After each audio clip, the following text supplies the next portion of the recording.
Okay, your mom? Yeah. That was more than 25 years ago. Maybe 30 years ago. I don't know, maybe 30 years ago. Okay. So mom dies, and I'm thinking, well, shit, I gotta go to Jesse. Well, of course, Jesse doesn't have a telephone. Right. And I'm thinking, I'm gonna get home. I'm gonna get home. I'm gonna get home. And it's wintertime, bare wintertime. It's real cold winter. Right. So they, I know what I'm gonna do. I'll call the Oroville Police Department Right. and have them call him Like 20 miles away. on the CB radio because he has CB radio. Because he has yes, CB please. radio. Right. So I'll call the Okanagan. I'll call the Oroville Police Department and have them call Jesse. Right. I remember the CB. So I call long distance. So I'm sitting at home right here in Linwood. Oh, yes, please. I call Oroville and the police you. department. This guy answers, "Hi, I'm Sergeant Rose." I go, "Hi, my name's Chuck. Can you give me a really super what's the word I want to use? Favor?" And he said, "What's that?" And I said, "Well, I have a brother lives there just out of Oroville, and his mother died, and I'm trying to get a message to him." He said, "Where does he live?" And I said, "Well, he lives about 12 miles west of downtown Oroville." And he says, "What'd you say?" And I said, "He lives about 12 miles west of downtown Oroville." Nothing. Didn't know where. And he says 12 miles west of Oroville is out in the country. And I said, "Well, that's where he lives. He lives up on Alameda Mountain." He says, "No," he says, "you're confused." He says, "Nobody lives up on Alameda Mountain."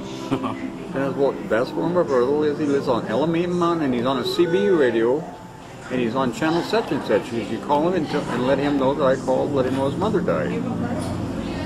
And you got to be confused. He says, "Nobody lives on Alameda Mountain." He says, "Besides that, there's about 5 foot of snow up there right now. There's nobody living up there." I said, "Well, would you please call?" And he's okay, and I heard he set the phone down. He's okay, give me a minute. I heard he set the phone down.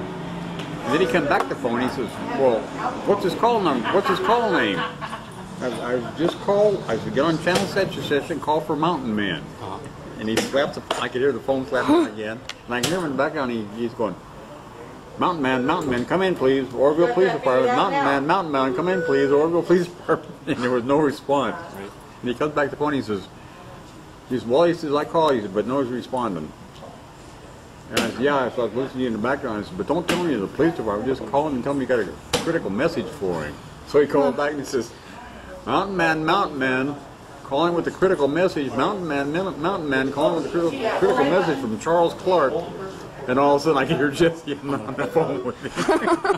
He didn't want to answer the police, I guess. No, so Does anyone want to answer the police? So after it's all over, after he gets a call through, and tells him what I wanted to tell him, he comes back and says, "Boy, I would have never believed there's anybody living up that mountain." And yeah, he's been up there for about 3 years.